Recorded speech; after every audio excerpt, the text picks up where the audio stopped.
akan bertemu dengan Rasulullah. Ini adalah Hanif Al-Atas ya. Tolong sampaikan ke Rasulullah, adukan ke Rasulullah, umat Islam mengabaikan kita.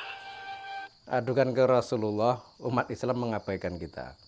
Jadi kalau para habaib ini memang benar keturunan Rasulullah, ya otomatis yang mengadukan adalah mereka ini. Tapi kenapa Hanif Al-Atas justru meminta kepada jamaahnya untuk mengadukan kepada Rasulullah? Tolong adukan ke Rasulullah, umat Islam diam. Tolong adukan ke Rasulullah, umat Islam bungkam. Tolong adukan ke Rasulullah, umat Islam bodoh amat dengan apa yang terjadi dengan kita, saudara. Ya, kalau para habaib sekarang menjadi panik dan kebingungan itu adalah hal yang wajar. Karena selama ini mungkin orang di Indonesia banyak yang menghargai, banyak yang menghormati, bahkan ada yang sampai mencium kakinya. Jadi begitu sekarang tiba-tiba masyarakat di Indonesia sudah tidak peduli lagi dengan mereka, bahkan mencuekkan mereka dan menganggap mereka bukanlah apa-apa, ya otomatis mereka akan menjadi panik dan gelisah. Allahumma shalli ala Muhammad.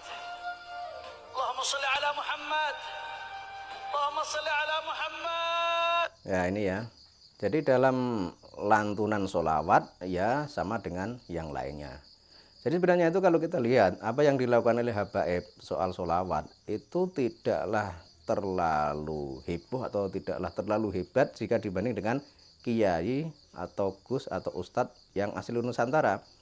Artinya dari kelebihan nada suara dan lain sebagainya itu hanya standar rata-rata. Bahkan kalau kita mau jujur, sebenarnya soal suara, soal nada itu justru malah lebih merdu dan lebih hebat para kiai dan ulama Nusantara. Kalian akan bertemu dengan Rasulullah. Tolong sampaikan ke Rasulullah, adukan ke Rasulullah, umat Islam mengabaikan kita. Tolong adukan ke Rasulullah, umat Islam diam. Tolong adukan ke Rasulullah, umat Islam bungkam. Tolong adukan ke Rasulullah, umat Islam bodoh amat dengan apa yang terjadi dengan Ya kita, ini saudara. sangat panik ya, kasihan ya kalau melihat seperti ini ya. Allahumma shalli ala Muhammad. Allahumma shalli ala Muhammad. Allahumma shalli ala Muhammad. Kalian Tapi ya memang semua itu harus diterima dengan lapang dada. Artinya para habaib itu harusnya juga belajar bersabar, belajar menerima kenyataan. Meskipun kenyataan yang dihadapi sekarang itu bisa dikatakan pahit, tidak seperti dulu-dulu. Kalau dulu-dulu orang di Indonesia, orang di Nusantara banyak yang memuja mereka. Ketika mereka mengatakan sesuatu, orang-orang di Nusantara akan nurut, tunduk, dan patuh.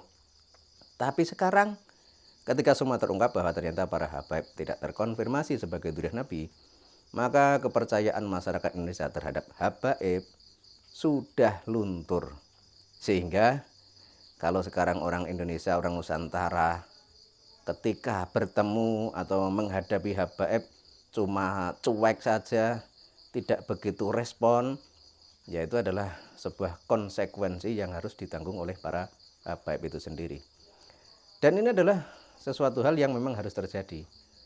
Karena kalau misalnya dulu sebelum rame kayak gini, para habaib itu mau terus terang saja kepada masyarakat di Indonesia, menyatakan bahwa mereka ini ternyata berdasar tes DNA, berdasar kajian ilmiah, kemudian berdasar sejarah, mereka ini tidak terkonfirmasi sebagai keturunan Nabi.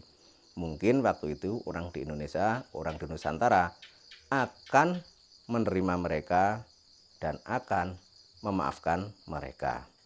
Tapi ketika hal itu tidak mereka lakukan, dan justru kalau kita lihat mereka malah terlihat arogan, malah justru menunjukkan kesombongan dan menunjukkan bahwa seolah-olah mereka ini memiliki kekuasaan di Indonesia, ya ketika itu pula orang di Indonesia kebanyakan justru malah menjadi muak dan akhirnya pelan-pelan meninggalkan para habaib ini.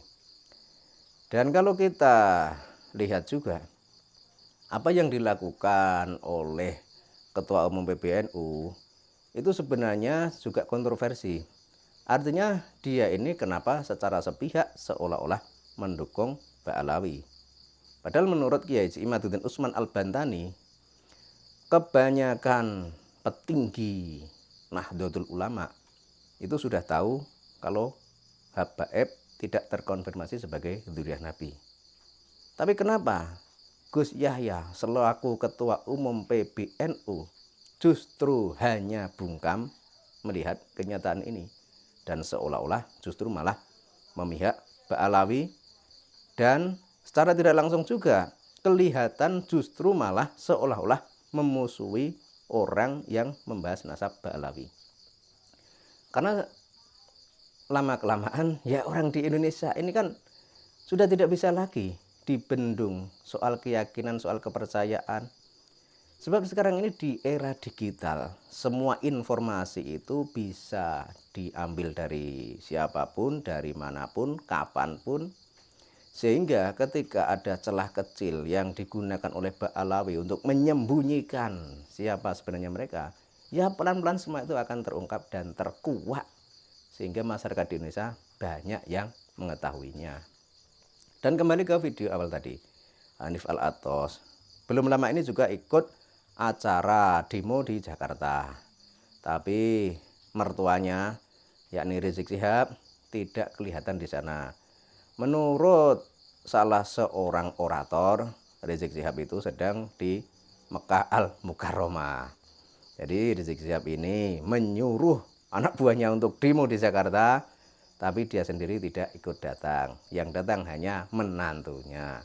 Dan kalau kita lihat juga dalam demo tersebut itu hanya membuat kericuan saja. Karena apa yang mereka sampaikan itu tidak mewakili apa yang menjadi persoalan bangsa ini. Jadi apa yang mereka sampaikan itu hanyalah ungkapan kebencian, ungkapan dendam terhadap Pak Joko Widodo sebagai mantan Presiden Republik Indonesia. Sehingga ketika acara kemarin di Jakarta, ya otomatis pengikutnya yang datang di acara demo tersebut tidak sebanyak tahun-tahun yang lalu. Dan itu pun tentu saja karena ada kaitannya tentang polemik nasab ini. Jadi kalau tahun 2014, 2016 banyak orang yang datang, itu karena mereka itu masih percaya bahwa Habaib adalah keturunan Nabi. Sehingga apa yang disampaikan oleh Habaib masih dianggap sebagai suatu kewajiban yang harus dipenuhi. Nah sekarang setelah terungkap ternyata para Habaib ini tidak terkonfirmasi sebagai dzurriyyah Nabi, ya akhirnya apapun yang disampaikan atau diperintahkan oleh para Habaib sudah tidak didengarkan lagi oleh masyarakat di Indonesia ini.